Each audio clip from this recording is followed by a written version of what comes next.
Bismillahirrahmanirrahim. Assalamualaikum warahmatullahi wabarakatuh.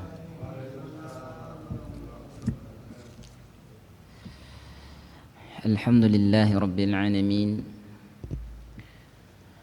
Wa bihi nasta'in ala umurid dunya waddin. Asyhadu an la ilaha illallah wahdahu la syarika lah. Wa ashhadu anna Muhammadan abduhu wa rasuluhu la nabiyya wa la rasula ba'dah. Amma ba'du. Bapak Ibu jemaah kajian malam Selasa Masjid Besar Kota Sleman yang insyaallah dimuliakan Allah. Patut kita bersyukur kepada Allah Subhanahu wa taala yang mana dalam kondisi walau hujan lebat belum berhenti dari tadi siang, Masya Allah. Ini tentu membuat diantaranya kadang-kalanya semangat itu bisa luntur. Mungkin dengan faktor usia, kadang-kalanya juga ya kalau secara logis ya logis. Dan syariat pun membolehkan pada dasarnya ketika hujan kita sholat di rumah. Tapi alhamdulillah kita Bapak Ibu sekalian, walau dengan hujan, keadaan dingin, kita dimudahkan oleh Allah bisa sama-sama belajar untuk terus ingin berubah. Minimalnya akan menyamai dalam amal-amaliyah para sahabat-sahabat Nabi radhiyallahu anhum ajmain, untuk menyamai ataupun mendekati dalam amaliyahnya, dalam kepribadiannya, yang pastinya butuh perjuangan dan pengorbanan Bapak Ibu. Dan inilah hikmah kenapa kita harus kenal sahabat Nabi. Kenapa kita harus kenal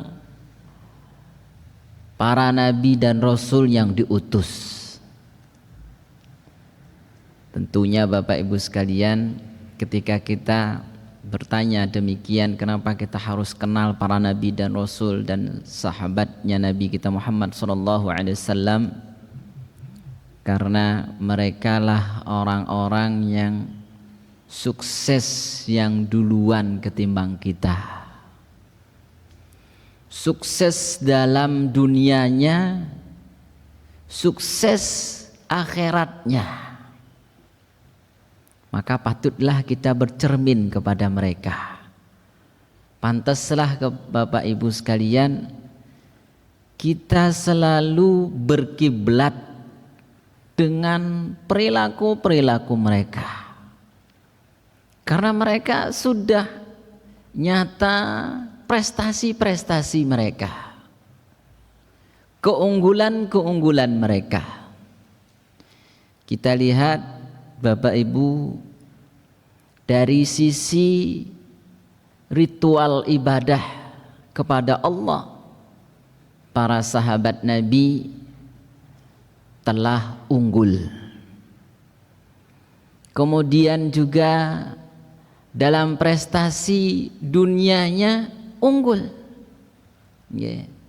dalam hal tolong menolong, bantu membantu sesama, bagaimana saling menghargai, bagaimana hidup dalam keluarga, dalam masyarakat, dalam berteman. Dan terlihat Bapak Ibu bagaimana mereka bermuamalah ketika berdagang, bagaimana mereka tatkala mencari karunia Allah tidak sikut menyikut, tidak benci membenci, tidak hardik menghardik, dan mereka ternyata unggul di dalam hal ini. Bisa kita lihat bagaimana Bapak Ibu kemarin kita sudah membaca tentang kepribadian Abu Bakar As-Siddiq. kemudian Umar bin Al-Khattab, Utsman bin Affan, Ali bin Abi Thalib, dan terakhir kemarin Bapak Ibu kita membahas, membaca, mengenal tentang Abu Ubaidah bin Al-Jarrah. Bapak Ibu sekalian yang dimuliakan Allah, ternyata mereka unggul dari semuanya. Lantas kalau kita lihat unggul seperti kita lihat sodakohnya saja. Mereka kalau sudah sodakoh Bapak Ibu, bahkan sebagian dikatakan Bapak Ibu, kalau mereka sudah selesai keperluan rumahnya, artinya kebutuhan keluarganya sudah selesai bisa dipenuhin Bapak Ibu, kok masih sisa makanan, masih sisa tabungan, di tabungan mereka gelisah. Ini perbedaan antara mereka para salafus soleh dahulu dengan kita. Kalau kita gelisah kalau enggak punya tabungan. Kalau enggak ada saldo, ini akan gelisah. Mereka Bapak Ibu gelisah kalau ada saldo, karena kebutuhan rumah ini udah beres gitu. Mungkin kebutuhan istri selesai, kebutuhan sendiri selesai, untuk anak selesai, kok masih ada tabungan, masih ada simpanan. Ini para salafus soleh dahulu gelisah mereka. Yang kita kenal terakhir kemarin Bapak Ibu yaitu Abu Ubaidah bin Al-Jarrah, di antaranya yang terakhir. Bahkan ia tidak ada barang di rumahnya kecuali peralatan perang saja, kata Umar bin Al-Khattab dalam satu riwayat. Ya, artinya Bapak Ibu, mereka unggul dalam sisi ini. Mungkin ini juga di antara Bapak Ibu, kenapa rezeki kita kadang dari sisi dunia pun agak seret. Karena kita pun kadang kalanya untuk sodakoh pun mikir. Ya, ini jujur, dengan perkara yang seperti ini, saya sendiri kadang hal ini berat rasanya. Artinya memang kita ini dalam hal keimanan Bapak Ibu masih memang rendah. Inilah faktor kenapa para sahabat mereka begitu semangat dan mereka tidak mikir seakan-akan ngoten. Beda dengan kita di zaman ini Bapak Ibu. Kebanyakan dari kita dalam sehari yang kita pikirkan apa Bapak Ibu? Bahkan kadang dalam masyarakat yang dipikirkan bagaimana bisa dapat kerja, bisa memenuhi kebutuhan. Jarang kadang kalanya kita punya prinsip bagaimana kita akan bisa mempersiapkan bekal untuk ke akhiratnya setelah kematiannya. Yang selalu terpikir dalam benak kita adalah bagaimana hari ini dan bagaimana untuk esoknya makanan yang akan kita makan, kebutuhan yang untuk kebutuhan diri kita, keluarga kita. Kita kadang-kalanya di sisi ini memang jauh. Ternyata mereka para sahabat Bapak Ibu unggul dari hal ini. Mereka tidak pernah mikir apa yang nanti terjadi. Ternyata apa yang menjadi pendongkrak dari semua nafsu ini Bapak Ibu, mereka raditu billahi rabba wa bil islami dina wa bi muhammadin nabiyya wa rasulah. Ini yang dipegang. Ini yang dipegang. Apa yang mereka katakan dengan kalimat raditu billahi rabba, aku ridho ya Allah, aku rela Allah sebagai Tuhanku, sebagai sesembahanku yang mengaturku, yang memberikan rezeki kepadaku, Islam sebagai agamaku, dan Muhammad sebagai Rasulku. Mereka betul-betul memegang keyakinan ini Bapak Ibu dalam kehidupan mereka, sehingga kita lihat kalau sodakoh tidak sedikit, kalau melakukan kebaikan, amal-amal baik nggak pernah nunda. Dan mereka paksakan diri mereka. Dari sini kita bisa mengambil manfaat Bapak Ibu, belajar tentang kisah para sahabat. Kenapa mereka semangat dan mereka tidak pernah mau menunda kebaikan walau sekejap. Dan kita kerap kadangkalanya suka menanti-nantikan. Sebentar lagi, mungkin besok, mungkin nanti. Para sahabat tidak demikian. Mereka unggul. Maka kita lihat ketika sedekah mereka nggak tanggung-tanggung, keluarkan banyak. Kalau kita mikir, kadang yang merah pun untuk infak ini kan mikir. Apalagi kalau bantu Bapak Ibu, ada kebutuhan saudara kita, kok kita langsung 1 juta, 2 juta. Apalagi kalau seperti sahabat dulu bukan 2 juta, 3 juta, tapi kalau kita rupiahkan sekarang MM-an. 10M, 15M, 20M. Ini yang mereka lakukan. Nah, mereka unggul Bapak Ibu. Mereka berprestasi dalam hal ini. Dunianya pun mereka prestasi, di akhirat terlebih Bapak Ibu. Yang kemarin kita awal kajian tentang 10 sahabat ini yang Nabi katakan masuk surga. Di akhiratnya sudah ada jaminan untuk mereka. Di dunia pun mereka jelas unggul, akhirat mereka jelas unggul. Maka inilah kelayakan yang harusnya kita selalu jadikan idola dalam hidup kita. Karena mereka sudah merealisasikan kenyataan apa yang dikatakan dengan kalimat raditu billahi rabbah. Aku rela, ya Allah Engkau sebagai Tuhanku, sebagai sesembahanku. Tidak ada keraguan sedikit pun bagi mereka ketika melangkahkan kaki untuk menyembah Allah. Bahkan kalau logikanya tadi Bapak Ibu, kadang kalanya, mohon maaf, ada tetangga kita kadang sakit, kita untuk jenguk pun itu sering tertunda. Untuk menjenguk tetangga kita, kerabat kita yang lagi sakit itu kerap kadang kalanya kalau kita tidak memaksakan diri untuk menjenguknya, ini berat. Apalagi ketika itu Bapak Ibu, kita memberikan asuransi kepada saudara kita sakit, mungkin karena kurang dalam biaya. Mungkin kita akan berikan 1 juta misalnya untuk dirinya yang lagi sakit. Padahal sebenarnya itu bukan asuransi saudara kita yang sakit. Hakikatnya itu adalah asuransi untuk diri kita. Kemana? Nanti ke akhirat. Mungkin dari 1 juta itu yang kita selamat dari adab Allah. Dan para sahabat Bapak Ibu meyakini itu.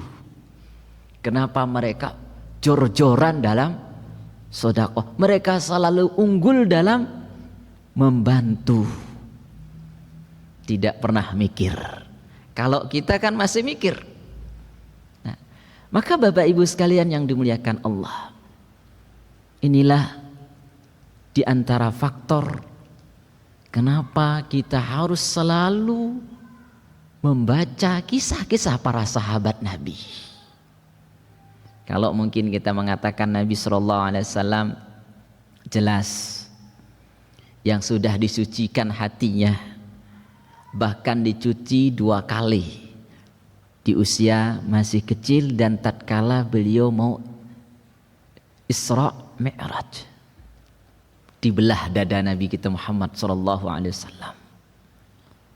Maka Bapak Ibu sekalian, kalau para sahabat tidak, tapi yang mereka pegang yang tadi, ya Allah aku ridho rela agama ini adalah Islam darimu ya Allah, Muhammad itu adalah utusanmu ya Allah. Sehingga Bapak Ibu, apapun yang dilakukan Nabi, para sahabat berusaha menirunya, berusaha mencontohnya, berusaha mempraktekkan apa yang ada pada diri Nabi Sallallahu Alaihi Wasallam. Dari sisi apa?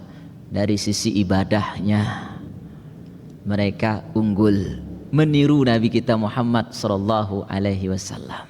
Dari sisi bahkan Bapak Ibu cara jalannya, sebagaimana yang pernah kita baca Bapak Ibu di kitab Syama'il Muhammadiyah, para sahabat itu sangat antusias dan ingin meniru cara jalan Nabi, cara bersisirnya Nabi pun ditiru. Bagaimana model rambut Nabi pun itu ditiru. Bagaimana cara berbicaranya Nabi itu ditiru. Semua apa yang ada pada diri Nabi SAW, para sahabat bersungguh-sungguh menceplaknya, mempraktekkan, berusaha mengamalkan apa yang ada pada diri Nabi SAW. Cara tidurnya, cara duduknya Nabi, sebagaimana di kitab Syama'il, sampai kita semua mengetahui penjelasan-penjelasan dari Anas bin Malik diantaranya. Bagaimana Nabi SAW duduk di masjid, berada di masjid, mengedepankan ibadah. Maka Bapak Ibu sekalian, ternyata para sahabat ini unggul di situ.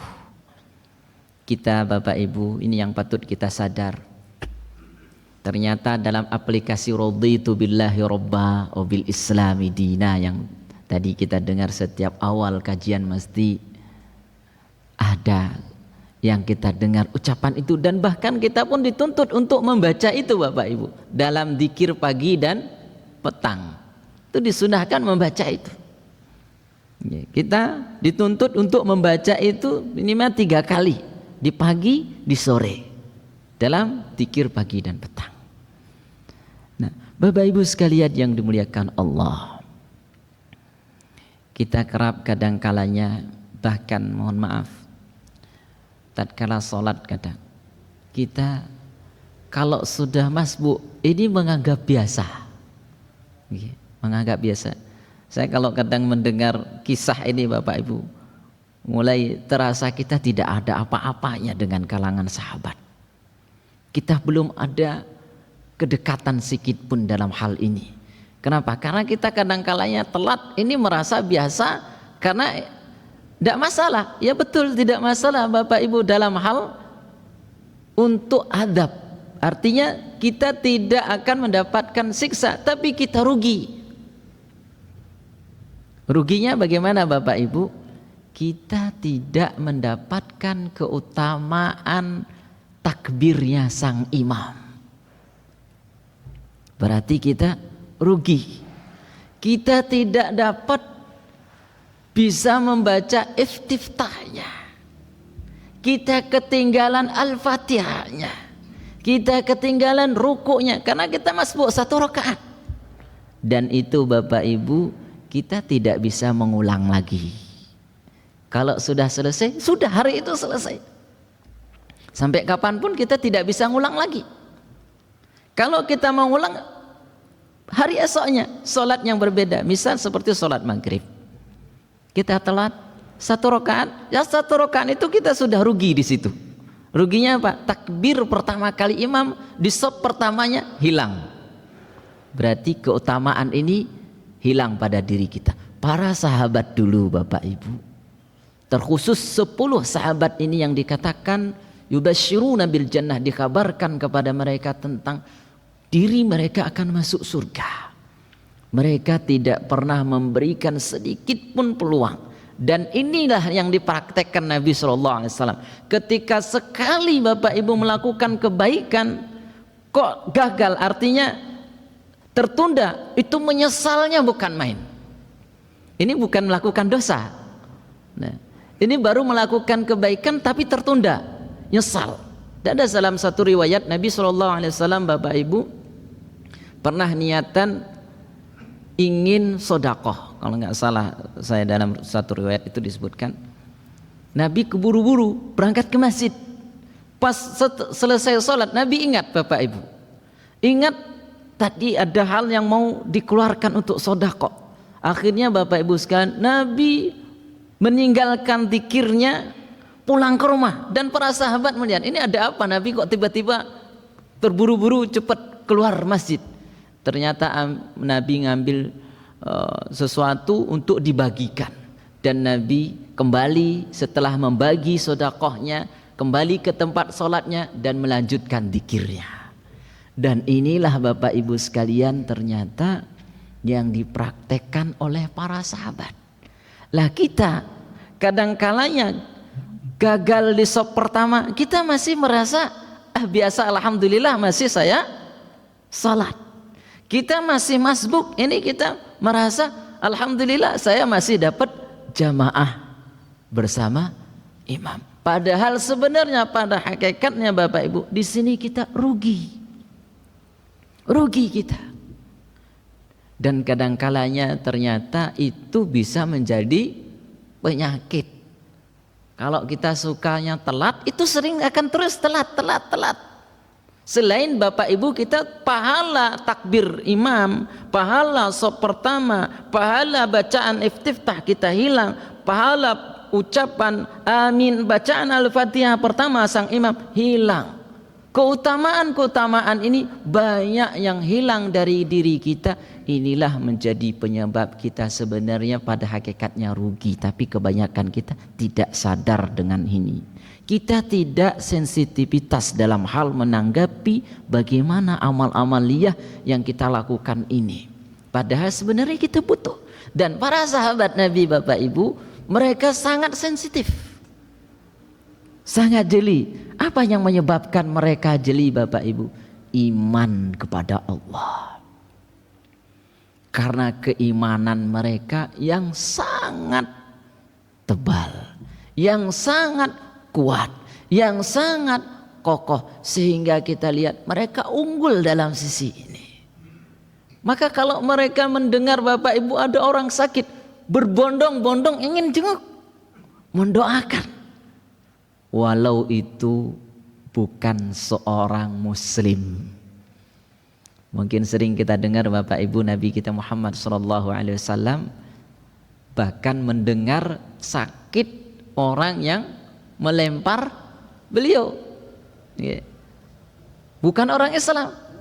Apa yang dilakukan Nabi SAW Bapak Ibu? Nabi datangin, Nabi jenguk, Nabi datangin. Padahal orang yang menyakiti Nabi SAW dan Nabi dengar sakit. Dan para sahabat ternyata untuk hal ini mereka semangat dalam prakteknya. Belum lagi Bapak Ibu sebenarnya kalau kita pahami bagaimana pahala kalau menjenguk orang sakit. Tapi kita kadang-kalanya hal ini suka menunda. Belum lagi tadi tentang sedekah. Sedekah kita sering mikir. Ya, kalau ada yang butuh pun kita mikir karena untuk kebutuhan lain. Para sahabat tidak. Makanya Bapak Ibu, mereka kalau ada tabungan mereka di rumah, mereka masih ada makanan, sedangkan kebutuhan keluarga sudah beres, kok masih ada, mereka gelisah mereka. Kenapa? Mereka khawatir asuransi nanti di akhirat gak dapat. Maka keimanan yang tadi begitu kuat Bapak Ibu, yang mereka yakin raditu billahi robba, saya ridha, rela Allah adalah sesembahanku, Islam agamaku, Muhammad adalah nabiku. Maka mereka kerahkan semua karena kehidupan yang abadi adalah di akhirat. Mereka yakin dengan sedekah itu menjadi asuransi mereka masuk ke surga. Dan terbukti Bapak Ibu, 10 sahabat Nabi yang telah dikabarkan masuk surga, di antara yang kita sudah kaji adalah Abu Bakar As-Siddiq, Umar bin Al-Khattab, Utsman bin Affan, Ali bin Abi Thalib, Ubaidah bin Jarrah. Kemudian Bapak Ibu nanti insya Allah juga kita akan masuk kepada Thalhah bin Ubaidillah. Bapak Ibu sekalian yang dimuliakan Allah, sebelum kita masuk kepada Thalhah bin Ubaidillah, dari yang 5 yang sudah kita kenal, ternyata dari 5 ini tidak ada satu pun yang loyal untuk dirinya sendiri dan untuk dunianya. Tapi untuk apa? Untuk ke akhiratnya yang mereka kedepankan. Sehingga dari sisi tolong menolong, bantu membantu, mereka semangat. Maka Bapak Ibu ini patut kita terapkan. Kalau saat ini mungkin kita belum mampu untuk membantu saudara-saudara kita dari finansial, mungkin secara ekonomi, secara nyata dalam hal fisiknya, minimal dalam doa-doa kita panjatkan untuk saudara-saudara kita. Untuk apa? Agar tahu dan sadar pentingnya salat berjamaah ke masjid. Pentingnya mempelajari agama Islam ini dengan benar. Kerap kadangkalanya kita hanya bisa menyalahkan. Kita hanya kadangkalanya kerap sukanya hanya mengeluh. Kenapa anak tetangga kita? Kenapa kerabat kita? Kenakalan-kenakalan ini terus berjalan. Mungkin juga Bapak Ibu kitanya belum pernah kadangkalanya angkat tangan kepada Allah, doain mereka. Maka ini penting Bapak Ibu.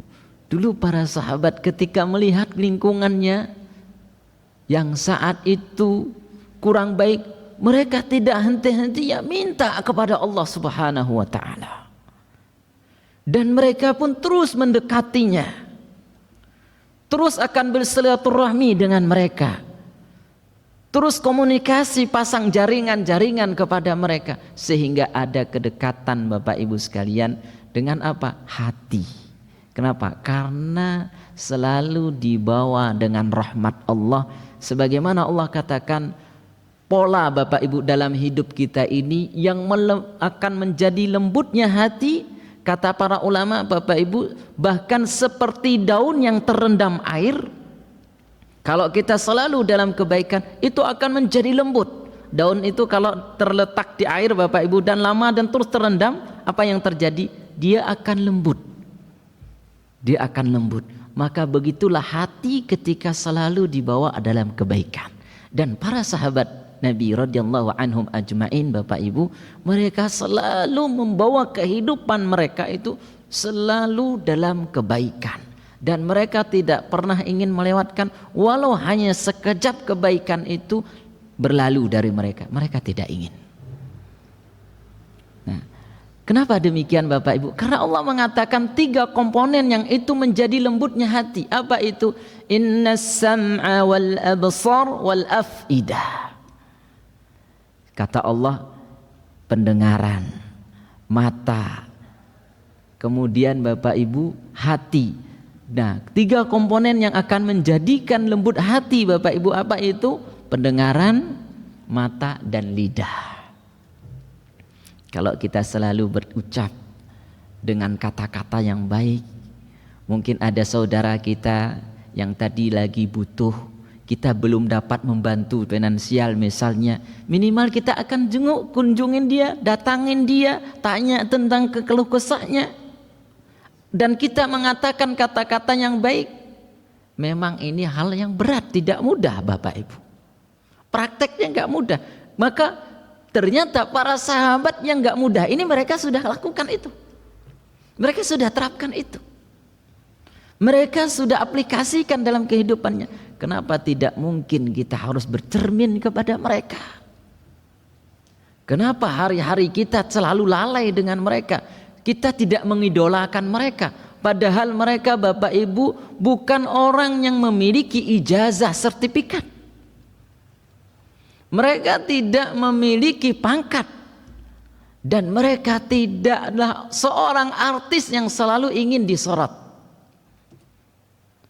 Dan ternyata Bapak Ibu mereka unggul di dunianya dalam muamalah. Maka Bapak Ibu sekalian, kita bisa bayangkan kalau di dunia ini banyak Muhammad. Artinya sifat itu seperti Ahmad, Nabi kita Muhammad sallallahu alaihi wasallam. Kira-kira dunia ini berkah napa mboten Mbak Bu? Berkah. Kenapa tidak berkah bumi ini Bapak Bu? Kita lihat Nabi kita Muhammad sallallahu alaihi wasallam awalnya di Mekah, kemudian Nabi berhijrah ke Madinah. Madinah yang awalnya tanah yang dibenci, yang tidak ada kebaikan seolah-olah di dalam kota itu, sehingga dinamai dengan kota Yasrib. Hadirnya Nabi kita Muhammad SAW Bapak Ibu, kota itu berubah menjadi berkah. Maka awal mula yang terkenal kota haram Bapak Ibu hanya satu awalnya, yaitu Mekah sendiri. Madinah belum termasuk kota haram saat itu. Ketika Nabi SAW berhijrah ke sana, mulai dari situ berubah, Madinah bukan lagi Yasrib, menjadi kota haram. Maka sering kita dengar dengan Haramain, dua kota haram, Mekah dan Madinah. Nah, Bapak Ibu sekalian yang dimuliakan Allah, ternyata dalam hal ini yang tanggap, yang peka, unggul, mereka berprestasi para sahabat ini. Kita lihat kemarin sederhananya Abu Ubaidah bin Al-Jarrah, Bapak Ibu, bagaimana dia mengaplikasikan dengan kalimat raditu billahi robba bil islami dina wa muhammadin nabi wa rasulullah tatkala Nabi SAW luka di perang Uhud, dan ada yang menempel di pipi Nabi, dan ia rela mengambil, dan bahkan ia tatkala mengambil tidak dengan tangannya tapi dengan giginya, sehingga dua giginya copot. Kita lihat perjuangannya, bentuk imannya, dan ia paksakan dirinya, Bapak Ibu. Bagaimana tatkala perang Badar yang ia hadapi ayah kandungnya, karena ia mengaplikasikan raditu billahi robba bil islami dina, ia tidak hiraukan walau itu menghadapi ayah kandungnya sendiri. Maka ia paksakan dirinya untuk mempraktekkan itu. Nah, kita ternyata Bapak Ibu, tentang hal sholat, tentang hal belajar, ini kita jauh. Tentang bantu-membantu, saling mendoakan, ini masih jauh dari cerminan kita dengan sahabat-sahabat ini. Maka kita lihat Abu Ubaidah bin Al-Jarrah kemarin begitu tangguh, dan tidak ada pembekalan di rumahnya, dan ia pun tidak pernah memikirkan untuk dirinya tentang dunia. Yang ia pikirkan bagaimana ia dapat asuransi, nanti diselamatkan, dimudahkan urusannya tatkala menghadapi Allah Subhanahu wa ta'ala. Inilah Bapak Ibu sekalian faktor utama kenapa para sahabat ini semangat beribadah kepada Allah, semangat berjuang dengan Nabi SAW apapun rintangannya. Nah, kalau kita Bapak Ibu kerap memang waktu luang kita terbuang dengan sia-sia. Bayangkan Bapak Ibu, kalau kita berjalan, mungkin keluar dari masjid ini ke rumah kita saja, kalau kita manfaatkan itu dengan wiritan, berapa banyak kebaikan yang akan kita dapatkan. Kalau kita mungkin di dalam rumah kita hendak tidur pun, yang kita dengar ini adalah sesuatu yang kebaikan, berapa banyak kebaikan yang akan dapat kita raih. Tapi kadang-kalanya kita menganggap ini, tadi sudah kajian di masjid misalnya, tadi sudah capek juga, kelihatannya sudah lama, sholatnya lama dan sebagainya. Padahal Bapak Ibu, 1 menit itu kalau kita manfaatkan, itu bisa dapat 1 ayat. Kenapa tidak Bapak Ibu? Bayangkan kalau kita membaca Al-Quran Bapak Ibu, jadi kalau misalnya 1 juz kita dapat membaca dengan 20 menit, berarti setiap halaman itu kita akan dapat membaca dengan 1 menit. Ini kalau yang lancar baca Qur'annya. Nah, ini kita bayangkan untuk 1 ayat 1 menit. Berarti kalau waktu yang setiap hari ini yang sudah sekian tahun kita berlalu Bapak Ibu, sebenarnya banyak kebaikan yang harusnya kita raih. Tapi kenapa kita tidak mau mempraktekkannya? Karena kita belum sadar tentang kepentingan hidup. Para sahabat sudah sadar tentang itu. Maka yang terjadi di kita Bapak Ibu, yang kepikir adalah bagaimana kita akan sekolah untuk kerja, dan kerja untuk kehidupan dunia. Bagaimana anak kita sekolah, mereka nanti belajar untuk kerja. Ketika kerja mereka dapat kehidupan dunianya. Ini yang selalu kepikir ke kita. Maka Bapak Ibu, aplikasinya bukan hanya orang yang gak ngaji, yang ngaji pun sama kadang-kalanya. Contoh Bapak Ibu, kalau hari Minggu kadang-kalanya ketika keluarga pada libur, yang rame biasanya di mana Bapak Ibu? Di tempat rekreasi. Dia tidak dilarang totalitas sebenarnya untuk rekreasi Bapak Ibu. Tapi bisa kebayang nggak Bapak Ibu kalau kita bisa ngajak anak kita, cucu kita ke tempat kolam renang. Apa yang terjadi Bapak Ibu? Yang dilihat apa Pak? Yang ditonton aurat-aurat. Yang terlihat adalah pemandangan yang itu dilarang dalam Islam. Dan kita mengatakan ini rekreasi untuk keluarga, untuk cucu.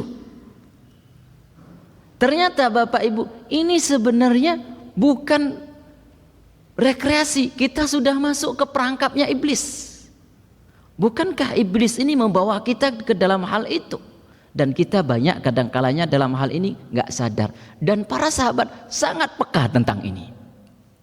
Kenapa kita tidak bawa anak cucu kita ke majelis ilmu? Bukankah hiburan yang terbaik itu sebenarnya adalah ketika kita bisa belajar, kita bisa ikut sama-sama di taman-taman surga, yaitu majelis-majelis ilmu. Tapi kita mengatakan mungkin keluarga sudah lelah, ini memang masa liburnya. Ya logis, memang masa prenya anak-anak.